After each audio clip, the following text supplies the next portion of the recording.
June 2023 ended up being a legendary month for movies.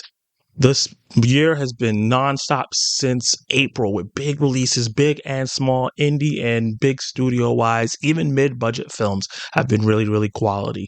But this month, I think, didn't disappoint me like some other months did, with certain movies not living up to my expectations. Obviously, Barbenheimer was the big thing, but there's other films that came out this month that are stellar as well. And, I want to celebrate them, but also rank them as well because I'm, a YouTuber. So let's get into the first one.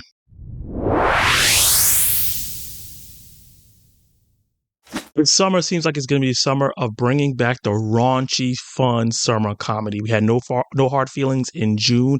We had Joyride in the beginning of July, and that's why it's on my list because I had so much fun with this movie. It's so underrated and so unseen. I'm so sad that it didn't get the eyes that it should have.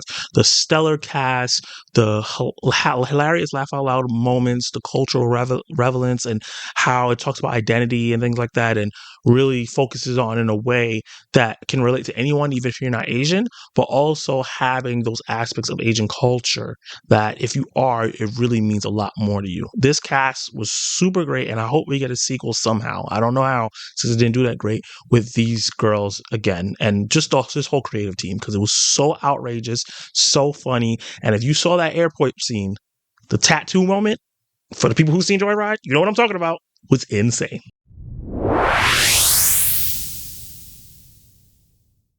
Talk to Me is hands down the scariest movie of the year, not only because it's not full of jump scares and the typical tactics, because it plays on some of the realistic things that teens and young people go through, peer pressure, going through grief and loss of losing a parent at a young age and trying to deal it with kind of a drug-like thing that can make it go away for some time. And a lot of people were saying, oh, this is unrealistic. Why would they do this? There's so many people in the world that go ghost hunting and do seances and try to talk to the dead, that this is very believable. And the performance by Sophia Wilde, amazing. Obviously, she's not going to get nominated for nothing because it's a horror film, but she did a award-nominated worthy performance here. The practical effects, the tension building, the actual possession scenes were insane. And this movie has the best ending I've seen of any movie all year.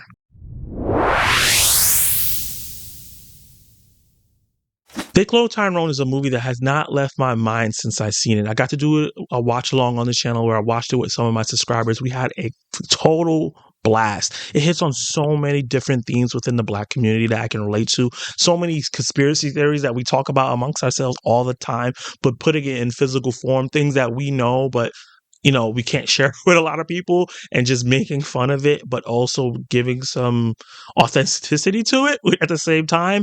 The cast chemistry was stellar. This movie would not work if John Boyega, Tiana Paris, and especially Jamie Foxx didn't have such great chemistry together and become these de facto detectives. And it's just the messaging and everything. And the more I think about this movie, the higher I want to rate it, the higher I want to put it up on my top 10 list. And I think this is going to be a movie that's going to have a lasting effect on whoever's seen it. So Mission Impossible Dead Reckoning. I was so sad that this movie got crunched in between Indiana Jones and then the Barbenheimer wave and the mix of other little small things, because it's such a fantastic film. I loved everything about it. Well, not everything about it. Some of the story elements didn't work for me fully, but the action, which is what you come for, is really great and some of the best of the franchise. The performances were really, really good, and new characters really added to the story and really made it fun and emotional in certain moments. Tom Cruise is in fine form. The Simon Pegg is in fine form. Ving Rhames is in fine form. And Haley Atwell as Grace almost stole the show. She was so good, and it was a great person to add to the franchise. And that last set piece on the train, holy crap. What a intense, fun ride. I'm a Barbie boy living in a Barbie world. Okay, I'm gonna stop embarrassing myself. But yes, Barbie is number 2. It is edged out just a bit because I love this movie. It blew my expectations out the water. This has been one of my most anticipated movies of the year, not because I was like, oh, I'm a big Barbie fan or because I'm excited to see the story. It was because Greta Gerwig is a fantastic director. I'm learning that now that I'm going back and watching her work, but also I didn't know what the movie was going to be about. I didn't know how the movie was going to be structured. I didn't know how they were going to tackle this story that they were displaying in these trailers. And it made me intrigued, something more unique, something that I could just go on a ride and get absorbed in the cinema. Not a lot of times that happens, especially since I watch a lot of movies. But this was just a fun blast of colors and messaging and different colorful characters from beginning to end. This was the funniest movie I've seen all year, which is surprising because I still have strays to see, and so many fantastic moments that's so different that you won't see in any other movie. And not only is it just really, really fun with dance numbers and different chase sequences and different references to different culture aspects, but it has a really great message. It does do it on the nose, but it still does it in a clever way throughout the film as well. Barbie is so good and just a great two-parter for Barbenheimer.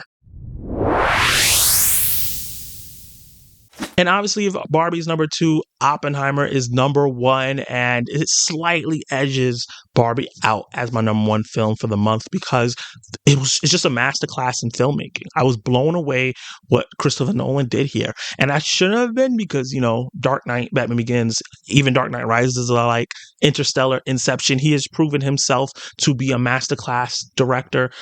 We recently watched Interstellar and just blown away, and now it's one of my favorite movies of all time.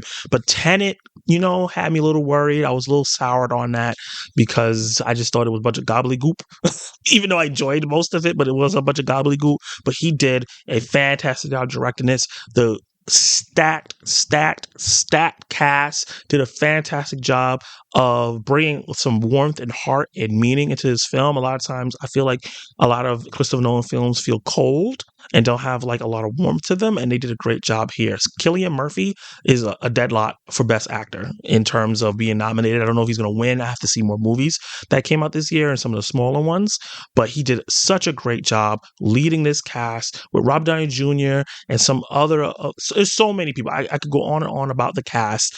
The explosion, while the visuals was a little underwhelming for me, but the way it was portrayed and the build up to it was phenomenal. The last 40 minutes it turned into like a court procedural, while still like standing for a little too long, feel a little repetitive, was still thrilling, and I was really interested in see how it was going to play out. And it's just so many elements of this movie. I can go on and on and on and on about how much I love and how he made a biopic that is thrilling. It feels like a blockbuster. It doesn't feel boring. It doesn't feel mundane. It doesn't go through the typical biopic flows that we get.